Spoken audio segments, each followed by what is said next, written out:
Your journey in social care is really interesting. You worked in the social care environment, but you weren't an actual social carer, were you? No, I wasn't, Lee. What happened is that when I left school, obviously I had various jobs, but mostly in administration and finance.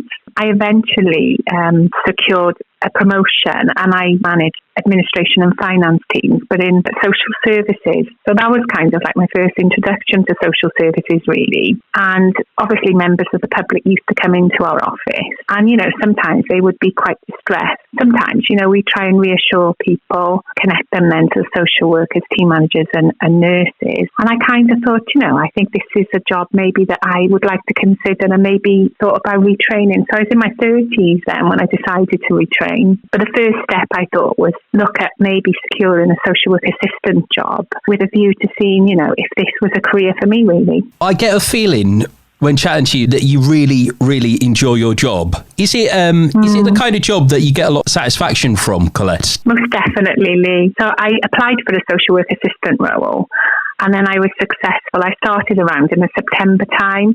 By December, I was thinking, I absolutely love this job and I really would like to apply to the universities. I started a degree course so that I could train to be a social worker. My then manager said to me that in Bridgend they had a grow your own social worker scheme. And she said to me, Collette, I really think that you should consider applying. So I applied for the scheme and then I was really lucky then to get a place. So my local authority, they supported me to start the social worker degree programme. Prior to starting that programme, I was afforded so many opportunities in the local authority to work in different teams across our social services and really get a flavour really for what went on in those teams and whether, they were areas of interest for me really. I kind of feel like you learn from the people who surround you then. Everybody's really supportive and I've just met some wonderful people along the way.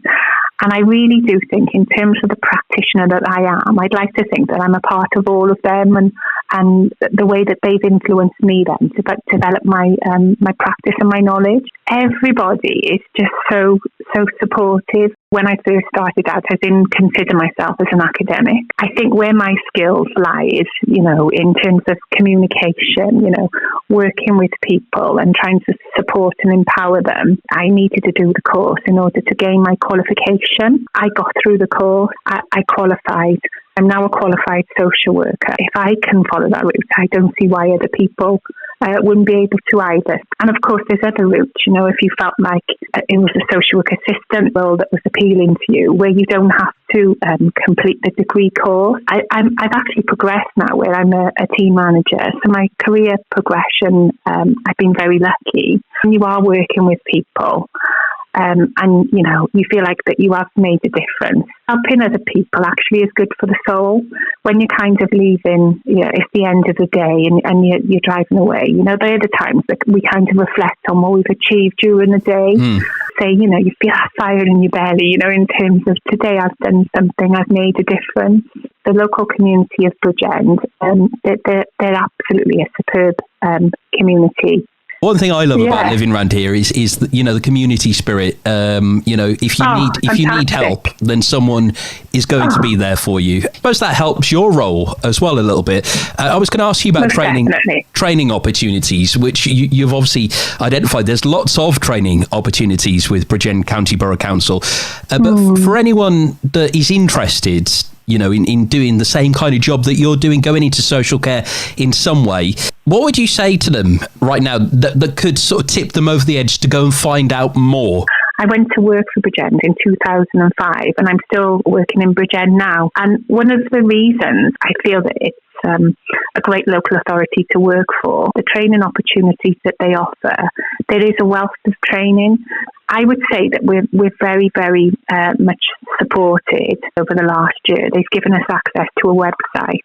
and basically there is a wealth of information, and I just think that it's excellent that there are different formats that you can access. You know, we are very much moving with the times, trying to make training accessible. I would ring the human resources department or the training department and have a discussion with people. I do think that it's good to kind of think about, you know, a stepping stone into working in social care. So like I say, you know, when I was considering my career and thinking, is this the job for me?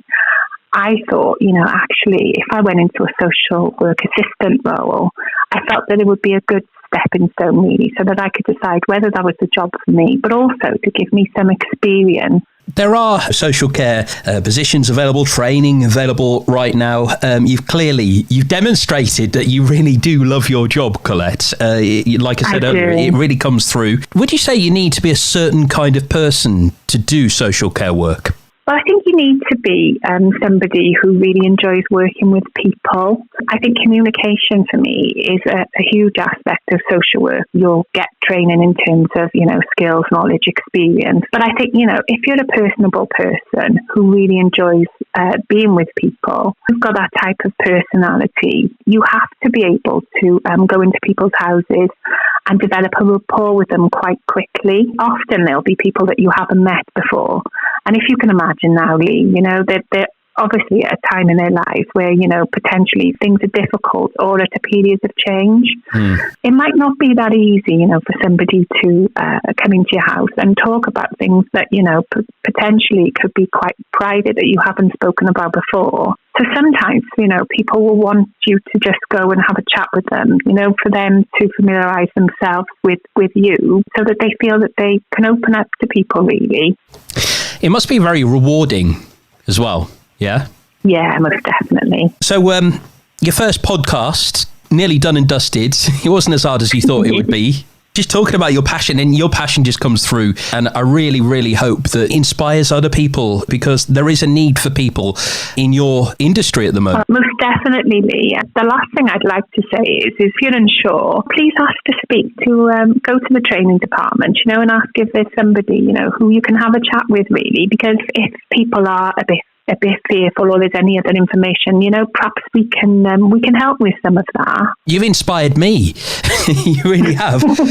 Hey, Collette, thank you so much. It sounds like it's the kind of job that you've got where, you know, every day's different and there's always new things to learn. I know your journey, even though, you know, you've been doing it for a long time, probably continues every single day. So, you know, the very best of luck with the rest of your journey as it continues. Thank you so much, Lee. We learn something new every day. If it is that we don't know the answers, then we'll go and find out. And I just think you need to be open, honest and transparent with people, isn't it?